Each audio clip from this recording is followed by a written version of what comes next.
अगर पति पक्ष के ऊपर पत्नी पक्ष के द्वारा आईपीसी 498 या फिर अन्य किसी सेक्शन में एफआईआर दर्ज करवाई गई है और उस एफआईआर के अंदर अगर पत्नी पक्ष के द्वारा पति पक्ष के ऊपर ये सारे आरोप लगाए गए हैं जो मैं इस वीडियो के अंदर बताने वाला हूं, तो वह एफआईआर है जो खारिज करने योग्य होगी, वह एफआईआर है जो खारिज हो जाएगी इस जजमेंट के अकॉर्डिंग।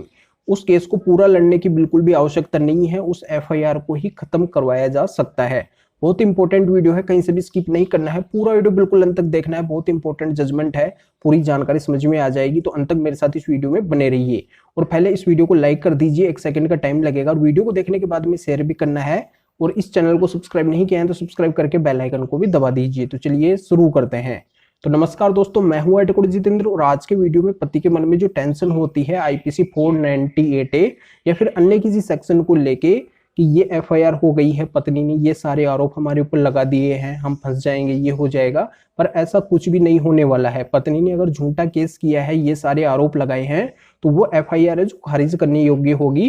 पूरा केस लड़ने की बिल्कुल भी आवश्यकता नहीं है, इस जजमेंट के अकॉर्डिंग मैं सब कुछ क्लियर कर दूंगा। तो देखो, मामला इस तरीके से है कि यहाँ पे पत्नी के द्वारा पति के ऊपर IPC 498A, IPC 323, IPC 294B, IPC 114 और डीपी एक्ट का सेक्शन 3 इनके अंदर केस दर्ज करवाया जाता है, एफआईआर करवाई जाती है।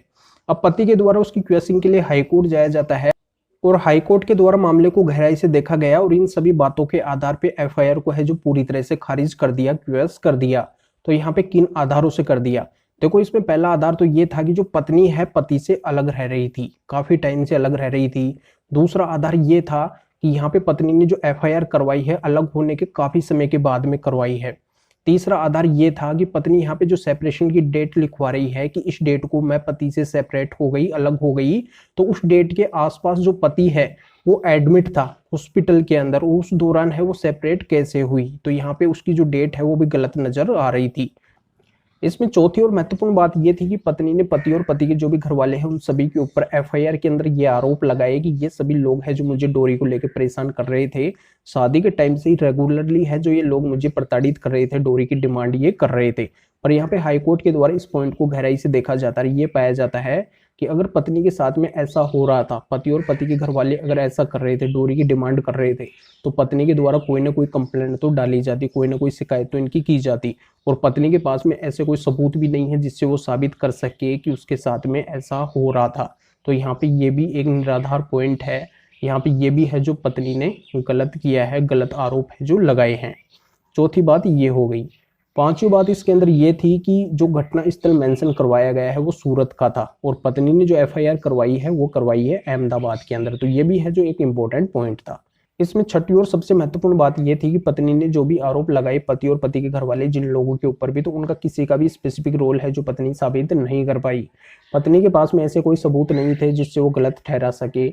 पति और पति के घर वालों को जो भी वो आरोप लगा रही थी उनके कोई भी सबूत है जो पत्नी के पास में नहीं थे। तो यहाँ पे जो भी सबूत थे पत्नी के अगेंस्ट पति के पास में ही थे। इन सभी बातों को देखते हुए और इन सभी पॉइंटों के ऊपर गहराई से ध्यान देते हुए हाईकोर्ट ने ये पाया कि यहाँ पे पूरा का पूरा जो मामला है वो मनगढ़ंत है, बेबुनियाद आरोप लगाए गए हैं और पूरी की पूरी एफआईआर को है जो हाईकोर्ट के द्वारा क्वेश कर दिया गया। जानकारी समझ में आ गई होगी कि अगर आपकी एफआईआर भी ऐसी है, उनमें भी अगर ये सारी बातें हैं, तो वो एफआईआर भी है जो खारिज करने योग्य है।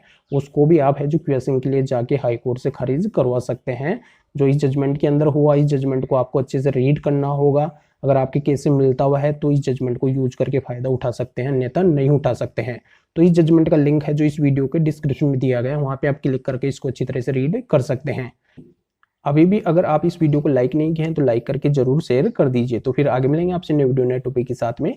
आप सभी का बहुत बहुत धन्यवाद।